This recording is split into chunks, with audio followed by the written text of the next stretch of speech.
বাংলাদেশ শিল্পকলা একাডেমি থেকে মহাপরিচালকের পদ থেকে পদত্যাগের ঘোষণা এসেছে।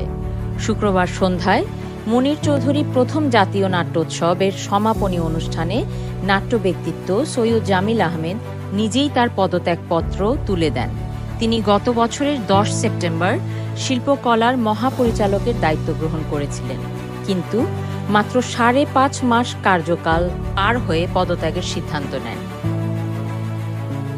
অনুষ্ঠানের মঞ্চে শিল্পকলা একাডেমির সচিব মোহাম্মদ ওয়ারেস হোসেনের হাতে পদত্যাগপত্র জমা দেওয়া হয়। তবে ওয়ারেস হোসেন স্পষ্ট করে জানান যে পদত্যাগপত্রটি কেবল হাতে নেওয়া হয়েছে, শিল্পকলা একাডেমির কোনো কর্মকর্তা বা কর্মচারী এটা গ্রহণ করেননি। সংস্কৃতি বিষয়ক মন্ত্রণালয়ের সচিব রুটিন দায়িত্ব মোহাম্মদ মফিদুর রহমান আজ সন্ধ্যায় প্রথম আলোকে জানান তিনি এখনও পদত্যাগপত্রটি পাননি, তবে বিষয়টি সম্পর্কে অবগত রয়েছেন। চিঠি পাওয়ার পর তিনি বিস্তারিত আলোচনা করবেন।